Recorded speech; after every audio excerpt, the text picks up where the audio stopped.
Hello বন্ধুরা, good morning সবাইকে। আজকে সকাল থেকে আমার ভিডিওটা স্টার্ট করছি। আজকে পয়লা বৈশাখ। পয়লা বৈশাখে অনেক অনেক শুভেচ্ছা সবাইকে। সবার এই বছরটা খুব ভালো কাটুক আশা করি, সবাই সুস্থ থাকুন। আর আজকে আমি সকালবেলা থেকেই মায়ের ঘরেই আছি। মা সকাল থেকেই আজকে খেতে বলেছিল, তো চলুন গিয়ে দেখি রান্নাবান্নার কি তোড়জোড় চলছে। আলুর পরোটা কোথায় গো? আলুর পরোটা তো সকালবেলা খেয়েছিলাম হচ্ছে আলুর পরোটা, তো রুবাইয়ের খাওয়া হয়নি। আর এখানে দই করেছিলাম, মানে রায়তা টাইপের করেছিলাম। আর এখানে রান্নাবান্নার তোড়জোড় চলছে। উচ্ছে ভাজা, পাট শাক ভাজা হয়ে গেছে, ডাল, টক ডাল, আম দিয়ে টক ডাল হয়ে গেছে। আর এখানে সজনে ডাঁটার তরকারি হচ্ছে, এটা দারুণ লাগে খেতে, ঠিক আছে হাঁড়িতে। আর এখানে যে মাছ এনেছে বাবা, কত বড় চিতল মাছ এনেছে বাবা। এখানে চিতল মাছ ভাজা হচ্ছে। এঁচোড়ের কি হবে গো? এঁচোড়ের তরকারি। আচ্ছা, এঁচোড়ের তরকারি হবে। আর এখানে চিতল মাছের এমনি ঝাল হবে, তাই তো? দেখতে পাচ্ছেন এই চিতল মাছ হচ্ছে, সব ভেজে রেখেছে। এটা কি বাটা? এটা কোথায় দেবে? ও, সজনে ডাঁটা। এটা পোস্ত আর লঙ্কা বাটা দিয়ে করবে। এটা হচ্ছে মাছের মশলাটা, এই সমস্ত আছে। আর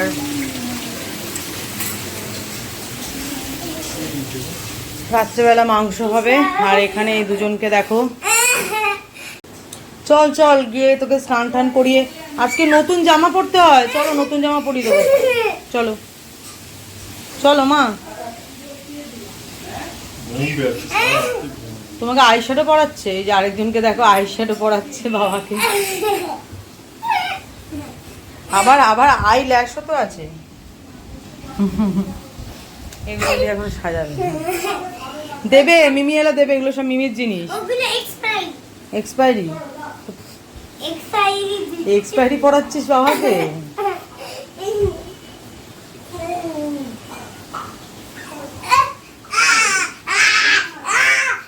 এখানে সমস্ত ফলগুলো কেটে নিয়েছি। এখানে রান্না হচ্ছে চিতল মাছ, এঁচোড়ের তরকারি। আর এখানে এখন মাংসটা বসাচ্ছি। মাংসটা ম্যারিনেট করেছি, তেল, তারপরে লেবুর রস, তারপর ধনে গুঁড়ো, জিরে গুঁড়ো। মা ধনে গুঁড়ো দিয়েছিলে? জিরে গুঁড়ো, আদা বাটা, রসুন বাটা দিয়েছি। আর রসুনটা দিইনি এখনো, আদা বাটা, লঙ্কা বাটা দিয়েছি। আর এখানে রুবাই সব পেঁয়াজগুলো কেটে দিয়ে গেল। মাংসের আলুটা একটু লাল লাল করে ভেজে তুলে নিয়ে তারপরে পেঁয়াজটা দেবো। আজকে আর মাংসে পেঁয়াজ বাটাটা দেবো না।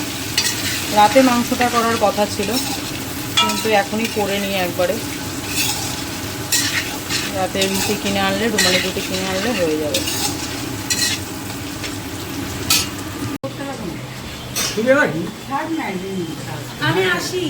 এখন এখানে মাংস কষানো হচ্ছে।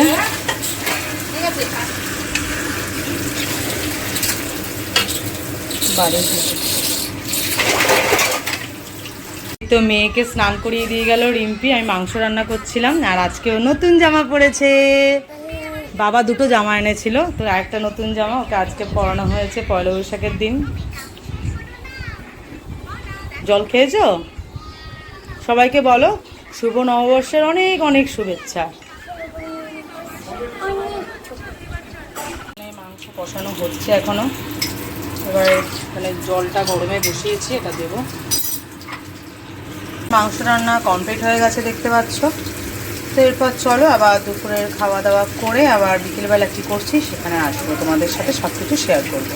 পয়লা বৈশাখের দিনে মেয়েকে রেডি করিয়ে দিয়েছি। এই জামাটা রিম্পি দিয়েছিল জন্মদিনে,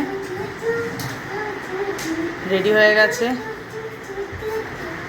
অজিত রেডি, আর আমিও রেডি হয়ে গেছি। একটু এমনি ঘুরতে বেরোচ্ছি, ঘুরে আবার চলে আসবো। তো আমরা একটু ঘুরতে বেরিয়েছিলাম, তাও প্রায় তখন মোটামুটি 8টা তো বাজেই। বেরোবো করে আর বেরোনো হয়ে উঠছিল না। দেখেছি সব দোকানগুলো সাজিয়েছে, চাইছিলাম যে কত সুন্দর করে বছরের প্রথম দিনে দোকানগুলো কত সুন্দর করে সাজায়। তো জিজ্ঞেস করছিল যে এরকমভাবে কেন সাজিয়েছে, তো ওকে সমস্ত কিছু বলছিলাম, এত লোক কেন, সামনের দোকানটা এখন যত বড় হচ্ছে ওর অনেক প্রশ্ন, সেই সব প্রশ্নের উত্তর ওকে দিতে হয় যে এরা সবাই হালখাতা করতে এসছে, এই দোকান থেকে কোনো জিনিস কেনে, তো সেই এতেই তাদের ইনভাইট করা হয়, তো এখানে আসে, কোল্ড ড্রিঙ্কস দেয়, মিষ্টি দেয়, তো এগুলো শুনে ও সব শুনছিল। আর এখানে আমাদেরও একটা দোকানে হালখাতা ছিল, আমি আর মেয়ে অত ভিড়ের মধ্যে যাইনি, তো বরকে আইসক্রিম দিয়েছিল, ও এসে আমার মেয়েকে দিয়েছে, তারপরে আমরা বাড়ি চলে গেছিলাম। তো এখানেই আমার ভিডিওটা শেষ করলাম। যদি ভালো লেগে থাকে লাইক করো, কমেন্ট করো, সাবস্ক্রাইব করো।